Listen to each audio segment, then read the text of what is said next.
बिस्मिल्लाहिर्रहमानिर्रहीम। अस्सलाम वालेकुम dear students, welcome to my YouTube channel mathematics with Kamran Baloch. आज हम नाइन्थ की मैथमेटिक्स की रिव्यू एक्सरसाइज 2 सॉल्व करेंगे और इसके अंदर हम क्वेश्चन नंबर 7 से क्वेश्चन नंबर 8 तक हम सॉल्व करेंगे।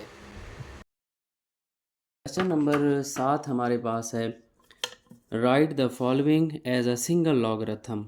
दर्ज झेल को वाहिद लॉगरिथम में लिखें। हमें इसके अंदर कुछ पार्ट्स दिए गए हैं और कहा गया है कि इनको वाहिद लॉग में लिखें, यानी कि जवाब के अंदर सिर्फ एक लॉग लिखा हुआ हो। यहाँ पर आप देखें तो क्वेश्चन के अंदर हमें पहले पार्ट के अंदर 2 लॉग दिए गए हैं। तो वाहिद लॉग में लिखने के लिए हम लॉगरिथम के कवानीन इस्तेमाल करेंगे और ये लॉगरिथम के कवानीन हमने इसी चैप्टर की पिछली तीनों एक्सरसाइज में यही कवानीन इस्तेमाल किए थे। ये मैंने आपकी आसानी के लिए एक पेज पर लिख दिए हैं। एक हमारे पास कानून है प्रोडक्ट लॉ, जिसे ज़रब का कानून कहते हैं। अगर कोई दो अदाद आपस में ज़रब हो रहे हों, उनके साथ एक लॉग लगा हुआ हो, उनके साथ अलग लॉग जब अप्लाई करेंगे तो दरमियान में जमा आएगा। लेकिन एक दूसरा हमारे पास कानून है जिसे तकसीम का कानून कहते हैं। अगर दो अदाद तकसीम हो रहे हों, ये बटा जो है ये तकसीम को ज़ाहिर करता है। अगर दो अदाद तकसीम हो रहे हों, उनके साथ सिंगल लॉग हो, आप चाहते हैं कि इन दोनों हिस्सों के साथ अलग लॉग अप्लाई करें, तो फिर दरमियान में माइनस आ जाएगी। जब ज़रब हो रहे होंगे तो अलग लॉग अप्लाई करोगे तो जमा आएगा दरमियान में, और जब तकसीम कर रहे होगे तो दरमियान में माइनस आएगा। और इसी तरह एक और हमारे पास कानून है पावर लॉ, जिसे कुव्वत नुमा का कानून कहते हैं। ये बहुत आसान है कि अगर जिस हिस्से का आप लॉग मालूम कर रहे हो और उसके ऊपर पावर आ जाती है, तो पावर लॉग से पहले हम लिख लेते हैं। इसे कुव्वत नुमा का कानून कहते हैं।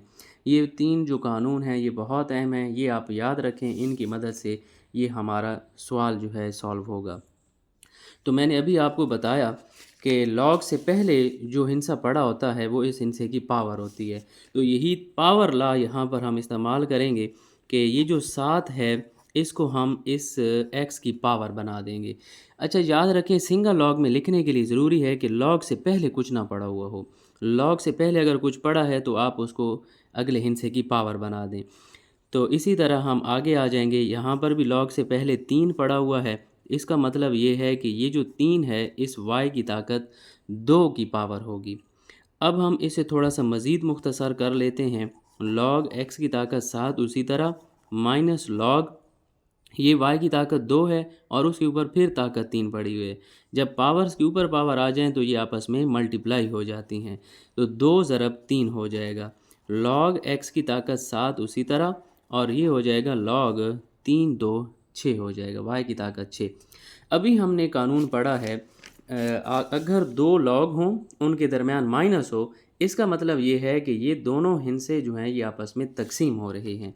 तो यहाँ पर यही कानून अप्लाई होगा। देखें, 2 लॉग अलग अप्लाई किए हुए हैं। हम चाहते हैं कि इनके ऊपर सिर्फ सिंगल लॉग हो, वाहिद हम लॉग लगाएं। तो एक लॉग लिख कर एक्स की ताकत 7 और वाई की ताकत 6 जो है ये आपस में तकसीम हो जाएंगे। ये इस क्वेश्चन का फाइनल आंसर है। अब हम इस क्वेश्चन के सेकंड पार्ट की तरफ चलते हैं। क्वेश्चन हमें दिया गया है 3 log 4 माइनस log 32। अभी मैंने आपको पिछले क्वेश्चन में भी बताया कि सिंगल लॉग में लिखने के लिए ज़रूरी है कि लॉग से पहले कुछ ना पड़ा हुआ हो। अगर लॉग से पहले कोई हिस्सा पड़ा है तो इसका मतलब ये है कि वो इस अगले अदद की पावर होगी। तो हम फिर इसको लिख सकते हैं log 4, और ये जो 3 है ये इस 4 की पावर होगी। 4 की ताकत 3 माइनस log 32। log 4 की ताकत 3 जो है, 4 की ताकत 3 का मतलब है 4 को 3 दफ़ा ज़रब करना है। तो ये क्या हो जाएगा, 4 4 16, और 16 को जब आप 4 के साथ ज़रब करोगे तो ये 64 आता है। तो हम इस 4 की ताकत 3 की जगह पर 64 लिख सकते हैं।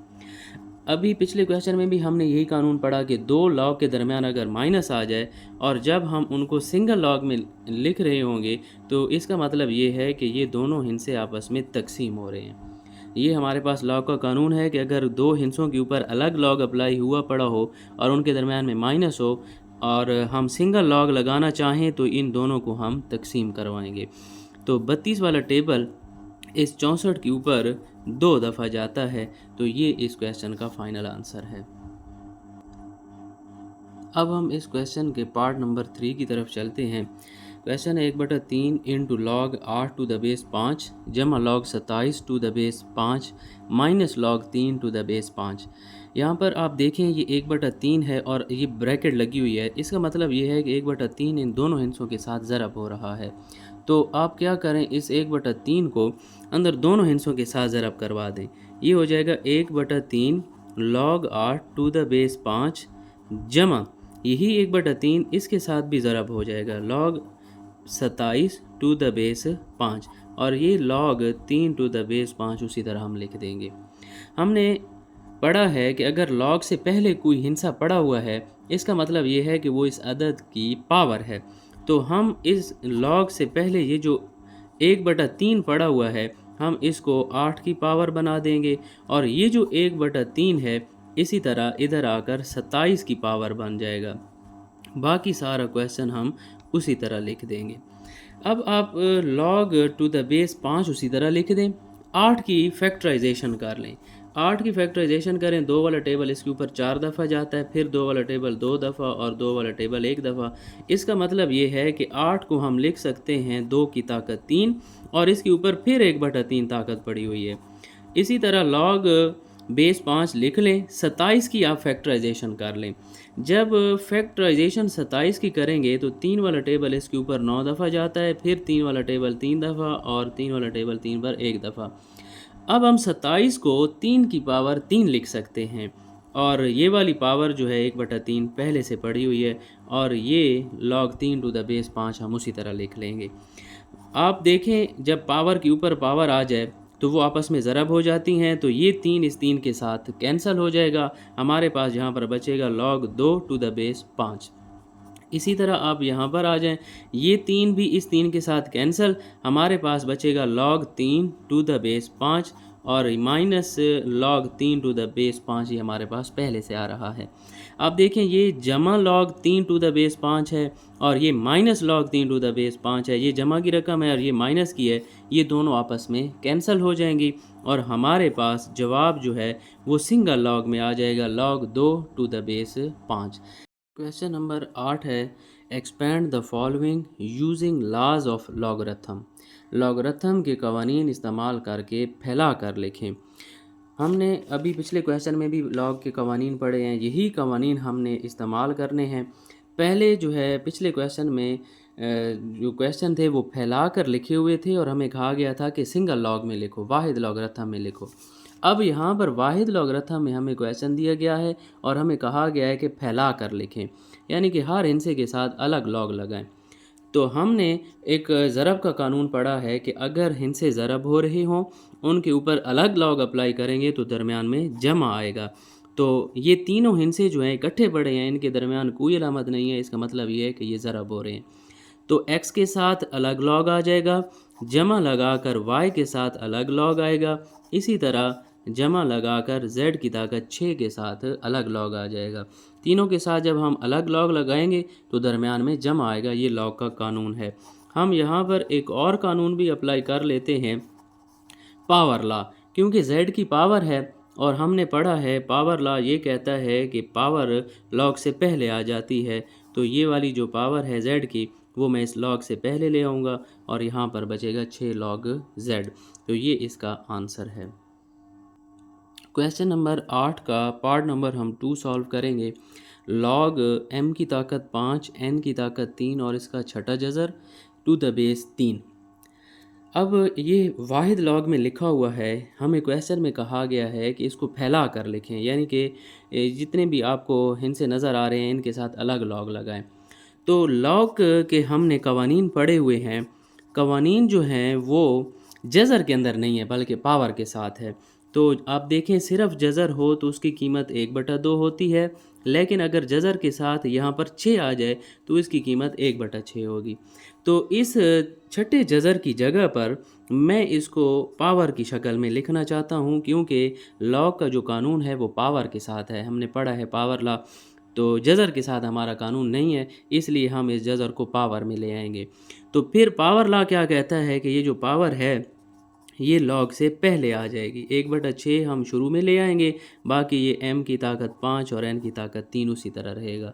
ये हमने पावर में जज़र को इसीलिए लिखा था क्योंकि ये पावर ला हम यूज़ करके इस पावर को शुरू में ले आए हैं। अब हमने फैला कर लिखना है इस लॉग को, क्योंकि ये सिंगल लॉग है, इन दोनों के साथ अलग लॉग अप्लाई करवाना है। तो देखें इनके दरमियान कोई भी अलामत नहीं है, तो इसका मतलब ये है ये दोनों ज़रब हो रहे हैं। इनके ऊपर जब अलग लॉग अप्लाई करवाएंगे तो दरमियान में जमा आ जाएगा। ये लॉग का कानून है, दो इनसे ज़रब हो रहे हों उनके दरमियान जो है वो जमा आएगा जब आप अलग लॉग अप्लाई करवाओगे। यहाँ पर फिर हम पावर ला इस्तेमाल कर लेते हैं, क्योंकि m की भी पावर है और n की भी पावर है, तो पावर जो है ये लॉग से पहले आ जाती है। हम लिखेंगे 5 log m to the base 3, और ये जो n की ताकत 3 है ये भी लॉग से पहले आ जाएगी, 3 log n to the base 3। 8वें सवाल की हम तीसरी जुज़ सॉल्व करेंगे, log 8x की ताकत 3 और उसका जज़र। हमने दूसरी जो सेम टू सेम इसी तरह की है वो भी जज़र में थी, तो हमने उसको पावर में लिखा था। पावर में क्यों लिखा था? क्योंकि हमारे पास पावर के अंदर लॉग का कानून है, जज़र के अंदर नहीं है। तो इस जज़र की कीमत 1/2 होती है, इसलिए इस जज़र की जगह पर मैं इसको पावर की शक्ल में जब लिखूँगा तो 1/2 लिख लूँगा। और यहाँ पर आप पावर रूल अप्लाई करें कि ये जो पावर है ये इस लॉग से पहले आ जाएगी। हम लिख लेंगे 1/2 log 8x की ताकत 3। यहाँ पर आप एक और कानून भी अप्लाई करेंगे, वो कौन सा? ये दोनों इनसे आपस में ज़रब हो रहे हैं।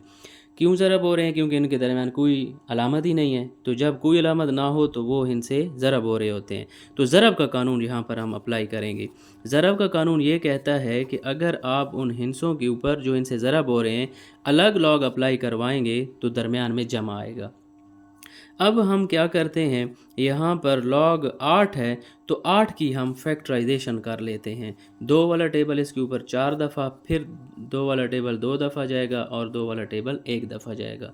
8 को हम लिख सकते हैं 2 की ताकत 3, और यहाँ पर हम पावर वाला रूल जो है फिर अप्लाई कर लेते हैं। ये पावर थी, लॉग से पहले आ गई, सेम टू सेम ये x की पावर है, इसको भी हम लॉग से पहले लिख लेंगे, ये हो जाएगा 3 log x। जैसा कि यहाँ पर हमने पावर वाला रूल अप्लाई किया, यहाँ पर भी पावर रूल अप्लाई करेंगे। पावर रूल क्या कहता है कि ये जो पावर है लॉग से पहले आ जाएगी, 3 log 2 हो जाएगा जमा 3 log x।